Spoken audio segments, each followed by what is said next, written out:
This is always the most exciting part, where they ask me to wait as they prepare to stream for YouTube, and we're here. Woohoo! Welcome. It's always the most exciting. This is See Through. This is your devotional podcast. And it is Ram Navami, Ram Nomi. It is the appearance day of Sri Ram. Sri Ram Chandra Bhagavan ki jai. And usually we can't say Sri Ram Chandra Bhagavan ki jai without also adding in Pavanaputra Hanuman ki jai. Hanuman happens to be one of my most favorite spiritual personalities in the history of spiritual personalities. And usually the full moon after Ram Navami is celebrated as one of two Hanuman Jayantis. So we have 2 days celebrating Sri Hanuman, and one of them comes right after Ram Navami, which always made sense to me. Like if there was, and then you have that made perfect sense. And then we have another Hanuman Jayanti, which I think they kind of celebrate different things. One is when he goes and he finds Sita, and then one is when his actual like birthday celebration. So we'll be talking about all of the above. I mean, where do you even start with Sri Ram? I always kind of wondered. Now, growing up, I watched so many renditions of Ramayana. From before I was able to read subtitles, I was watching different Ramayana renditions, which my family has held the staunch opinion that this is why I am good at Hindi today. It's only because I was kind of like learning it alongside English without any help. That's kind of like the way you learn language, though, isn't it? So I was kind of like learning it alongside one another. And so I loved Ram. The story gets a little bit, a little wonky, but there was so much to love about Sri Ram. And then as I grew older, I kind of thought, we are very, very fierce Krishna bhaktas, right? They're very fiercely devoted to Krishna. How is it that Ram has such a prominent place within Bhakti Yoga? And they say that Sri Ram and Lord Nrsimha, they display kind of like the most intense and fuller qualities of Sri Krishna. And so this is why you'll see, like, we have so many days that are dedicated to so many spiritual avatars and spiritual personalities. But Lord Nrsimha, Sri Ram, they happen to be big, big festival days for us. And so this is kind of why, and I kind of figured that out. Well, I found that out later through searching. So I'm so happy to be with all of you on one of my favorite days. And I'm gonna try my utmost to leave this story off on a high note, because Sri Ram's story, if nothing, is one of peaks and valleys, high highs and really, really low lows, a lot of lows. And sometimes we might think, why would this story of God have so many lows? Like, what is the deal? And I've always said that it just goes to show that no one gets a break. Living in New York, it's kind of very, very evident, but no one gets a break in the material world, not even God. And so Sri Ram appeared to be the emblem of perfection. And so, you know how you always like, no one's perfect except for God. And so Sri Ram decided to appear and show exactly what that would look like. Sure, no one's perfect except for God. And now what does it look like to be the perfect son, the perfect husband, the perfect king, the perfect protector, the perfect maintainer, the perfect everything? So what does it mean to be perfect in all of our relationships? Sometimes it looks really sad. Honestly, a lot of times it looks really sad. So Sri Ram was born on the ninth day of the waxing moon. So, right, we have two fortnights, waxing and waning. So we have this one waning up to the full moon on Saturday, depending upon where you are in the world. And so the ninth day of the waxing moon. So this is known as Navami or Nomi, depending upon how language gets mushy. It's kind of like the difference between I got to go and I gotta go, right? You kind of, everything gets jumbled up when language gets easy and it just starts flowing comfortably. So we have Ram Navami or not Ram Nomi. And when Sri Ram was born, the entire world rejoiced for many, many different reasons. Um, I've been doing a fun kind of like devotional news channel called DNC, Devotional News Channel. And on some of those updates, we left off with Dasarath, who is actually the father of Ram, lamenting. He's unable to have a male child. In many versions of the Ramayana, he has one female child called Shanta, which I thought was very interesting because Shanta means like peace, very like calm. And I thought that that was very interesting that she precedes the birth of Sri Ram. Like peace comes right before Sri Ram. And that made sense to me. Like I was like, oh yeah, yeah, seems right. So Shanta is a daughter that is had by Dasarath in many, many versions. And eventually she is given in marriage to a sage named Rishyashringa. And we'll get to why he's important in just a moment. And so Dasarath, as the to-be father, is lamenting he has no heir to his throne, no one to take over the kingdom. Shanta is not interested. And so he's kind of wondering, what am I supposed to do now? How can my subjects be in good hands? This is my duty as a king, right? You think as a parent, as a well-wisher, as someone who has responsibility over others, that prime responsibility is to make sure that the people under your protection are taken care of. And so now Dasarath is in a quandary. What can I do? He goes to his family guru, Vashishta, and he's advised to perform what is called the Putra Kameshti Yagya. Putra meaning son, Kameshti is fulfilling the desire, which is kind of evident. This is the Yagya, the fire sacrifice that will gift him a son, celestially. And I always like this because I talk to my sister about it a lot. And we make the point that there are no issues today that we are having that are unknown throughout the history of this material world. Right? And so I've had so many people come to me and ask me, are fertility issues a sign of bad karma? Are fertility issues something like there are so many people who have said that they've heard from bhakti yogis that if we're having fertility issues, we shouldn't seek outside help because that will just make our karma worse.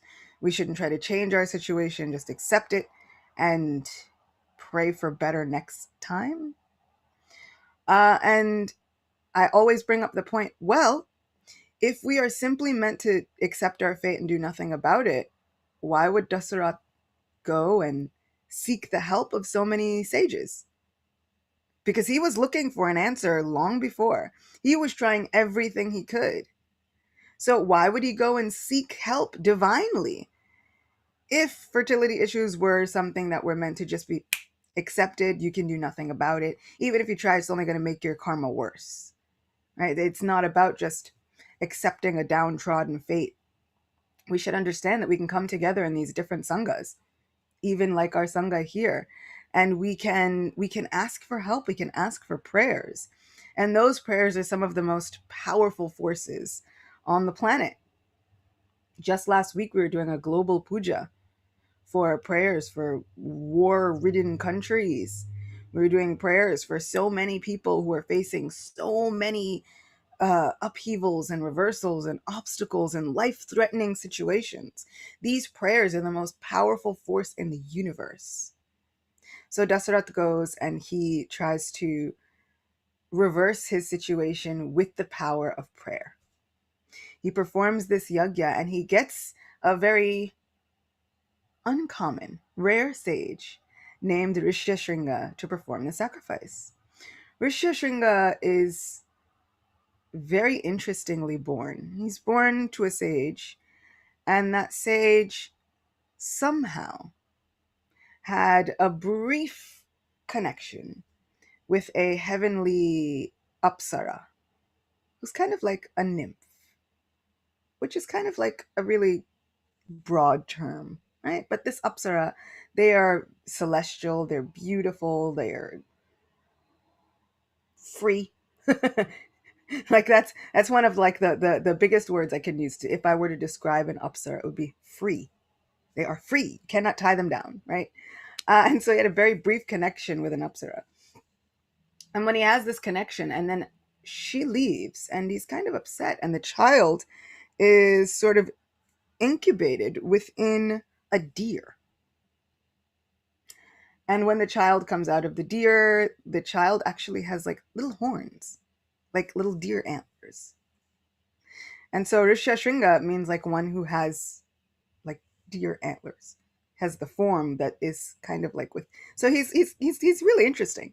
And Rishyashringa was with his father, and his father decided, you know what, that relationship that happened was not great, and so I'm going to keep my son away from any and all connection with women. Like they didn't even have like the female animals in their ashram. Like it was just that was it. He was going to shield his son to the best of his ability. And you ever think about that like with parents, and they try to make sure that they shield their children with everything that they've got? What normally happens? The opposite of what the parent wants to happen. So even as the father, this sage is trying to shield his little sage son, Dasarat realizes that he needs Rishyashringa to perform this sacrifice. And so they employ so many different beautiful girls to go and dance near the ashram. Just, have an awesome time, but laugh a lot, like it's like the sound of feminine laughter and joking and splashing and water and all kinds of dancing. And finally, Rishyashringa is kind of drawn to the spot, and he's thinking, I've only been around sages my whole life. What kind of sages are these? I've never seen them look like this before. And he's very intrigued. And then they start to leave, and he said, wait, don't go. Like, where are you going? And can you take me with you? And they kind of lure this innocent sage to the kingdom. And there he kind of falls in love with Shanta. And he and Shanta, the daughter of Dasarath, are married. But the father gets very upset. And they finally have to try and convince him that this is okay. It's already done. What are you going to do? The children are in love. What can be done? And so Rishyashringa marries Shanta and does perform the Putraka Meshti ceremony. And what they needed a sage who had been a lifelong celibate, who had had no connection with women whatsoever. And it was kind of like very difficult to find, except for in the case of Rishyashringa. Except for after that, his life of celibacy was over. So Dasarat performs the Putraka Meshti, and it is a very big yagya with lots of mantras and lots of different things to be done that always, whenever I hear about these fire yagas, it kind of blows my mind how simple our spiritual teachers have made these processes. Srila Prabhupada came and made a process so simple, right? So simple that his aim, children should be able to do this. Children should be able to make their spiritual advancement and go back to Godhead. Even the most simplistic person should be able to follow this much needed spiritual process. And so when we look at our little fire yagyas and we look at the prayers that come in, these are, I mean, they would say prayers for days and days and days and years, and no one would eat and everyone would fast, and everyone in the kingdom was involved, and all of these people were there with many, many different sages saying many, many different prayers, but then all having to say the same thing at the same time in the same way. And if even one syllable was off, it could mean the outcome of the entire sacrifice. Like, no pressure, There's one famous story in connection with it all, that there are sages, and they are performing a fire yagya and they pronounce a short A instead of a long A. And it changes the outcome so much that a fire, like out of the fire comes a demon that kills them all. Like, whoa. We hear in the case of Srimad Bhagavatam, we hear in the case of Vritrasura, right? As they're performing the sacrifice in order to get this son, right? They want a son who will be the enemy of Indra. And then they pronounce something just a little bit off. And instead of getting a son that will be the enemy of Indra, we get a son who Indra considers to be his enemy. Which you might think, what's the big deal? It's not really a big difference. It's like semantics, like word jugglery. What is the big deal? The big deal was that the Vritrasura actually had no real enmity with Indra at all. But Indra considered him to be his enemy, but now he was strong enough to kill Indra. And so there was going to be a big upheaval. It was a problem. So like pronunciation in those times was very exact. And if you didn't get it exactly, the whole aim of your sacrifice could be off. So this was what Dasarat was. And imagine, you as the king with the desire to be fulfilled. He's with bated breath, every mantra he's waiting, hoping. Finally, at the end of the sacrifice, a celestial being arises up out of the fire and hands Dasarat a pot of sweet rice, payasam. And this celestial sweet rice, he says, give it to your queens and they will have sons. And we've seen this several times. Whenever anyone has any sort of fertility issue, they go to the gods. And the gods have given them all kinds of things, sweet rice, a mango, water, all kinds of things. It's amazing. They can just, here you go. And so Dasarat goes and he gives it to his 3 chief queens because he had thousands of queens. As we spoke about, if you were listening to the Spirit Matters podcast, I think maybe about 2 weeks ago now, we spoke about Dasarat and his many, many queens. And Dasarat had so many queens because they were political alliances. Some of them were wonderful love alliances, but some of them were also a very tactical move. Sometimes Dasarat was being chased by, in some cases, they say Ravan. Right? Ravan was going around with his conquests, conquering many different places. And in some cases, it was even he was being chased by Parshuram, which we heard about Parshuram. If you haven't watched Kamsa's Reign of Terror, that see-through episode, you definitely want to. Because we get a view of who Parshuram is. Parshuram is an avatar of none other than Lord Sri Vishnu. And he kills off the Kshatriyas, or the warrior class of people 21 times, 21 generations.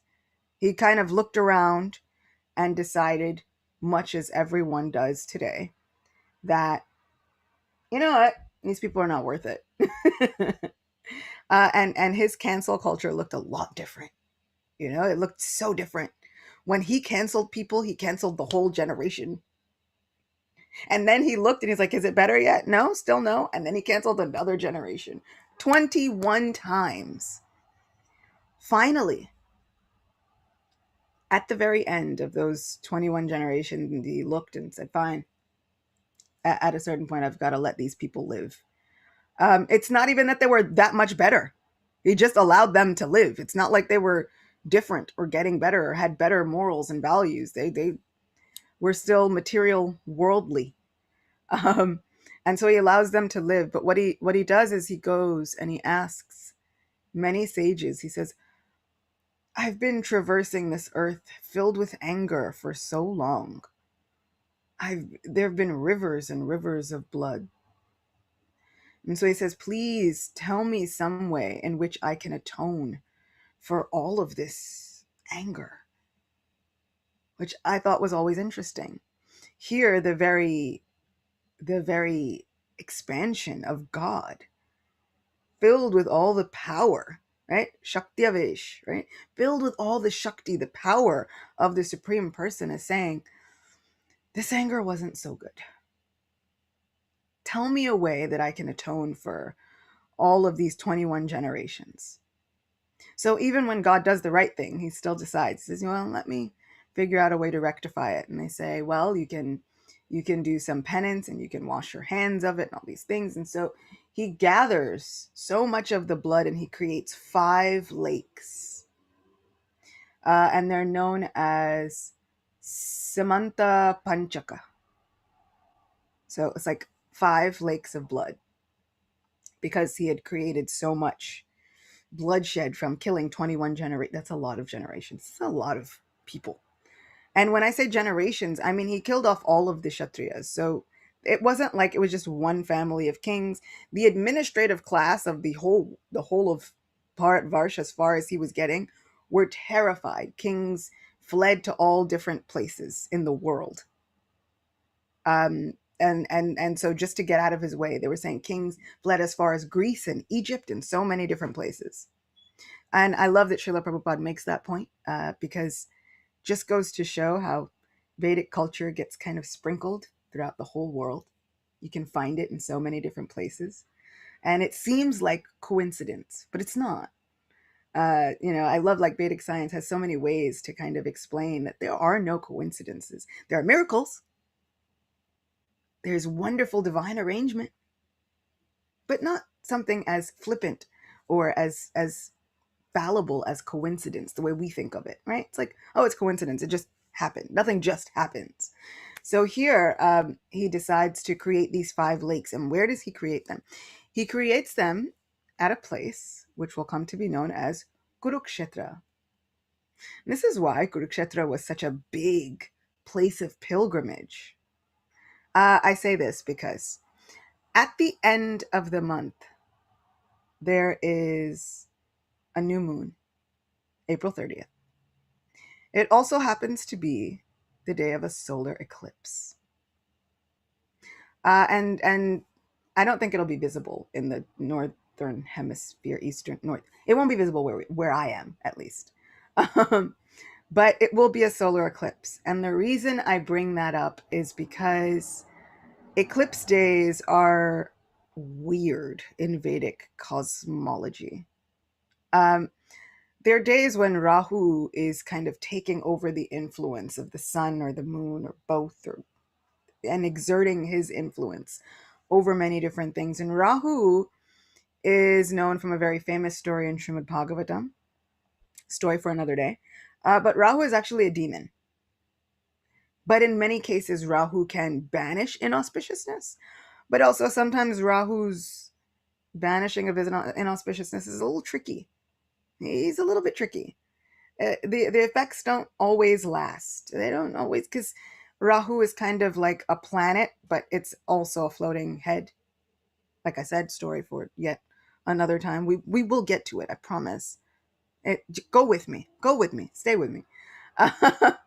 But so because Rahu, and this is why eclipses don't last forever, right? According to the workings of the universe and the Vedic paradigm, the eclipses don't last forever because Rahu has no body.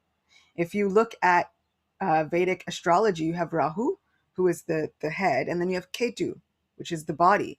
And they actually have their opposing influences as kind of like the north and south nodes, which is like fancy astrological terms. It's fine. You don't have to. But so you have Rahu, which is the head, and Ketu, which is the body, and the eclipses don't last long because Rahu is just the head. So when Rahu is given this boon, you can swallow the sun and the moon at different times. The eclipse doesn't last forever because it passes through. So on the days of solar or lunar eclipses, it's a day for giving in charity. It's a day for penance. It's a day for kind of like deep meditation. Not usually a day considered to be auspicious, right? It's a day where people fast and they don't eat during the time of the eclipse. Or I've seen lots of people in India with lots of cultural instructions on what they should do for eclipses. Some people whitewash their whole house. Some people close all the blinds and put black curtains so that you don't see anything. And then it gets very involved. But for Vaishnavas, for Bhakti yogis, it is so imperative to engage in the chanting of the holy name. Kind of like that's our catch-all. Cures everything. Right? It's like Windex. Put it on everything. No problem. Or like Robitussin, right? It cures everything. It's fine. It's like Vicks. So you can chant the holy name, and that's supposed to uh, cast away any and all inauspiciousness.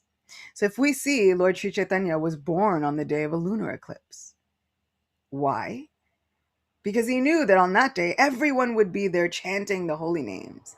And Lord Chaitanya was a great proponent, right? Exponent, a great preacher of chanting the holy names. So he timed his appearance at a time when people would be so intensely chanting these holy names. And that's when he wanted to appear. What is the big deal with a solar eclipse and Kurukshetra and Parshuram, and why does this all count? One day, Krishna heard that there would be a solar eclipse. And he thought, let me plan a trip to Kurukshetra, which is a great place of pilgrimage. Let me bring my entire clan all the way from Dwarka. We can give in charity. We can perform penance and meditation.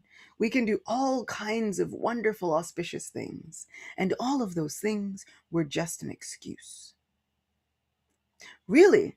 Sri Krishna said, I know that if I choose this day to go and perform penance, everyone will want to go and perform penance. And that will be the perfect time to call my home family from Vrindavan to come and meet me. At this point, Krishna hadn't seen his home family for many years. And so he thinks, if I call all of the Vrindavan Vasis or the Brij Vasis, they'll come. And it's a perfect excuse. Everyone should go and perform penance on a day like this. So Krishna uses this day as a solar eclipse to create a reunion, which gives the utmost joy to his heart, which gives the utmost joy to many, many, many, many bhakti yoga practitioners for millenniums to come. It's a time when Sri Krishna, who for the purposes of saving the world and being a global and universal superhero, had to leave Vrindavan. So when he was maybe 11 or so, he had to leave Vrindavan because our Krishna never actually leaves Vrindavan. Another kind of mystical thing that we'll get into because we are going through Krishna book. See, I'm tying it all together. I promise. So, Krishna has to externally leave Vrindavan and leave the family that he had been with, all of the people that he loved, all of the ladies in the village who loved him.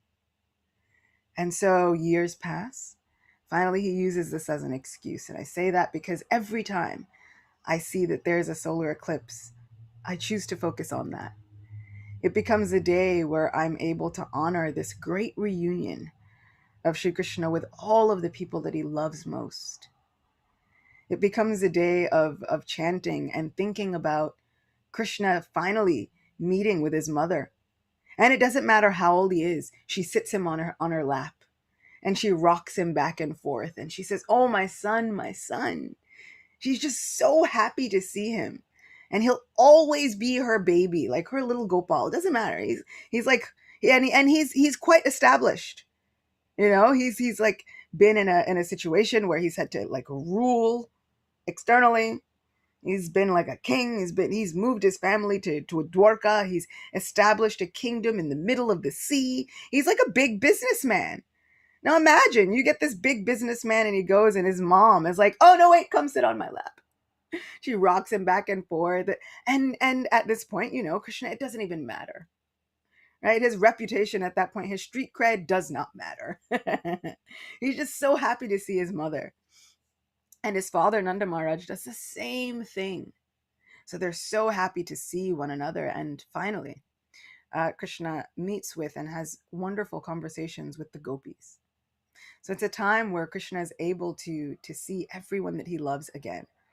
And so this is Parshuram's place, this Kurukshetra, where there are these Samanta Panchak, these 5 lakes where he's like kind of cleansed himself from all of this anger. And something that we can think is ghastly actually becomes auspicious in connection with our Supreme Person, which My sister and I were talking about it, and there's so many ideas that we have of what is right and what is wrong. And then we get into cases with the divine, and that all goes out the window. As we read Krishna book, we'll see instances of Krishna going hunting. And I said, but I thought hunting was wrong. And when it's in connection with Krishna, all of our ideas of right and wrong go completely out the window. And to be honest, that's kind of how life works. We have our ideas of exactly, precisely what is right and wrong. And then it seems like material nature comes in and says, oh, you think you know everything? Okay, watch. And then there's always a situation where our minds are completely changed, right? And then we start realizing, you know what, this material world is far, far beyond my ideas and conceptions of what I can determine. There are far greater supreme beings at work here than my little conscience and my little acts of what I think are right and wrong. All I can do is take care of my own heart, take care of my own actions, say a prayer to our divine best friend, and keep moving. Because ultimately, our goal is to not stay in this material condition. This material condition is always going to be wonky. Our best bet is to try and get out of this material condition.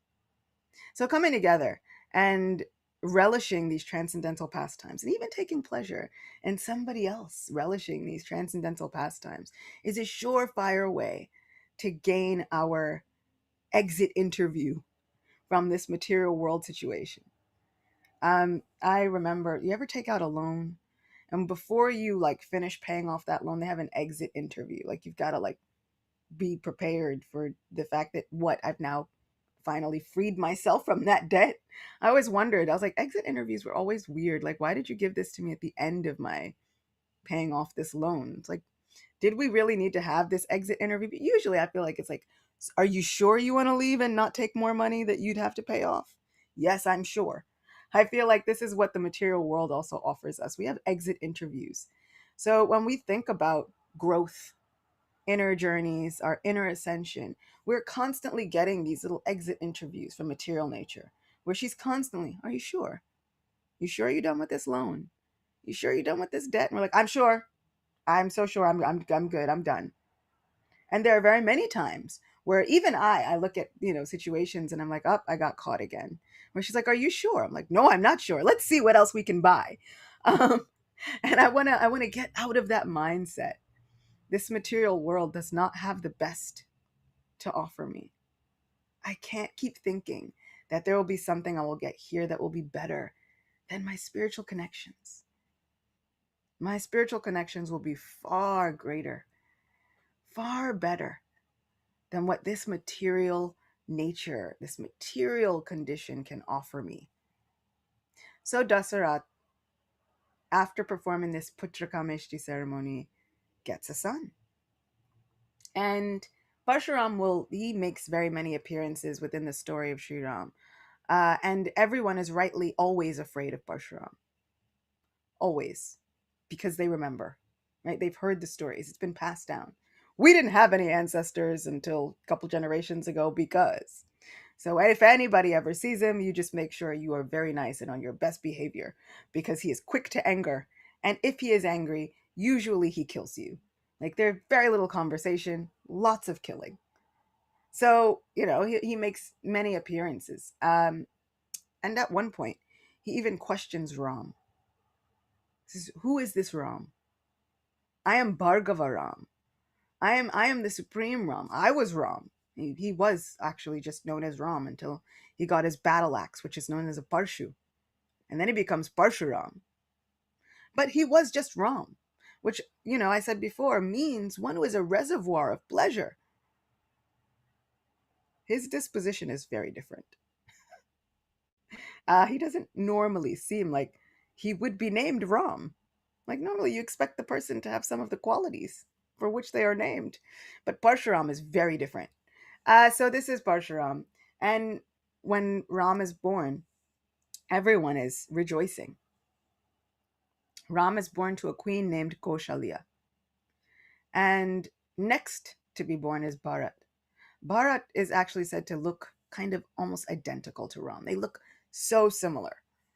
And Ram has a dusky greenish hue, which, if you were ever wondering why, this is why it looks like it's like, did we just come upon like Vaishnav St. Patrick's Day? Anybody ever wonder? It's like you get to Ram Navami and everything is green. I remember we were cooking one time for the festival at my temple at Radha Govinda Mandir, and our cooks decided that they were going to try and make everything green. They had made green halava.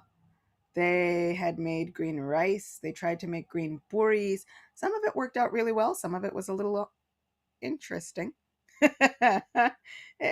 There was like green hues to everything. So you could think, you're like, did I just, where? But it's because Ram is a dusky greenish color, contrary to many, many depictions that have him as blue, like Lord Vishnu. He was greenish. So this is why it kind of always looks like you've walked into a forest of greenery everywhere. But it's such a beautiful color. So no complaints there. But me and my dad always used to joke, you ever hear that Kermit the Frog song, "It Ain't Easy Being Green"? It's like a little kid song from Sesame Street.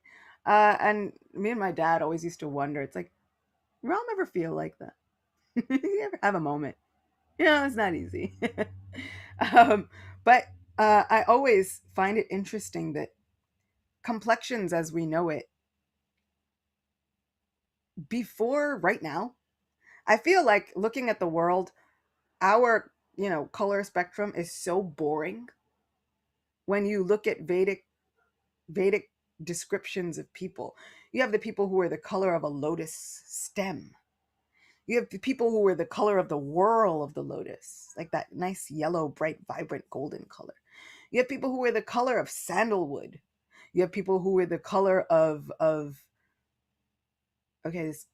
okay, this is gonna sound weird, but it's like the people who are the color of like fresh cow urine, which if you approach it with a Western mind, it's weird, okay? But from a Vedic perspective, it was actually auspicious. It's just another way of saying how golden they were. Like no one was just one color. We look at so many people are like, okay, that person's white, that person's black, that person's brown. Now we have like all of these distinctions. And I'm like, but and so when my daughter was growing up, until she was about 7 or 8, she had no idea the designations that people were, because we allowed for other designations to come in. I was brown. And so when she's learning colors and she looks at a crayon, she's like, "Oh, mom's brown." And then she'd look at a crayon and she's like, "Huh." She's like, and so she'd ask, she's like, "What color am I?" I was like, "You're kind of like a golden in between color." She'd look at her dad. She's like, "Dad's peach." Because those are the colors you use with crayons. And when you're teaching children colors, like, so for a long time, I didn't even bring in the idea of race, and so she would be able to categorize people and their colors based on art. And she happens to be a very big artist. She has this artistic mind, so that's how she kind of categorized people. And I have a video. She was asking my brother, and me and my brother are the same color, and she was asking him. She's like, "Uncle Ananta, what color are you?" And then she looks, she's like, "Are you golden like me?" And he says, "Yeah." And then she looks, she goes, "He's golden like me." Which, kids are so sweet-hearted and simple. Like they're simple. And that's how it works. And I feel like we're so boring in terms of the way we look at complexions. And the Vedic paradigm and the Vedic idea is so vast that the fact that Ram was green was actually not necessarily uncommon. It wasn't like unheard of. His brother Bharat was the same color. Like he and Bharat look like twins, and then you have Lakshman and Shatrughna who actually are twins. So you've got Lakshman who's a golden color and Shatrughna who's a golden color because they're twins. And so no, nothing was just straightforward. Then you've got people who are actually white. Shukracharya was so fair skinned that he looked like milk that had been mixed with like red vermilion powder. Right? This is the idea of complexion that I love. You've got Sri Balaram, the very brother of Sri Krishna, who has said he's so fair that he looks like a crystal mountain. His cheeks glow as if they're opals. I'm like, yeah, yeah, see, these are the descriptions that should happen. And so, like, don't be surprised when later on, if I start describing our patrons, and it's not just as simple as like, oh, somebody's like white bodied or black, but no way, I'm bringing back Vedic descriptions for people. Let's make it more interesting. So yeah, it's like, oh yeah, I met someone the other day. They were the color of the dust of Vrindavan. Yes, let's bring it back. Let's just stop making it boring. These designations is just one or the other. It's like, why? Ugh, so like lowbrow. So this was Ram. This was Ram's family. And we'll hear within descriptions of Krishna book as we journey on the many glorious colors and things that you see. Krishna had an innumerable amount of cows, and they were categorized in groups, even according to color. Even the cows were not just the simple 1, 2, 3 colors we have nowadays. And that always, it made me think like this is the land that I want to get into. These are the kinds of things that I want to get into. And so, because it is Ram Navami, we've actually only covered the birth of Ram, which is great. I feel like these things should progress over time. So we'll see how this story opens up, and we'll continue to draw parallels between the stories of Sri Krishna and the stories of Sri Ram. So please remind me to draw those correlations. Normally, this would be a time where I would take takeaways, but I'm going to ask that you send me comments and send me messages about your takeaways, and we will get into those starting next week. We'll start next week with our takeaways, because Sachinandan Maharaj is also giving a Ram Navami lecture that I want everybody to be able to take part in, actually. We won't start. Anyway, send the takeaways and we'll get to them. It might not be exactly next week, and I'll let you all know why later, but it might not exactly be next week. But send the takeaways, and I'll keep everyone updated on those takeaways. And I'm so excited to see what everybody is taking away from these glorious stories of Sri Ram. I'm thanking all of you. Please type in Sachinandan Swami and Deepening Bhakti on YouTube. And also, I think it might be streaming on Facebook, but definitely YouTube. Type it in so that we can all be there together, celebrating this festival with one another. It is one of the most auspicious days. Sri Ramachandra Bhagavan ki jai, Pavanaputra Hanuman ki jai, Sitaram Lakshman ki jai. Thanks for being with me. All glories to every single one of you. I'm wishing that your day is filled with bliss and all of the reservoir of pleasure that Sri Ram encapsulates and encompasses. I'm praying that he is always blessing you with all of his mercy, his guidance, and the compassion and love of his beautiful, mercifully sweet, handsome smile. So we'll be with one another once again. See you all soon. Hare Krishna. Oh, Jai Shri Ram.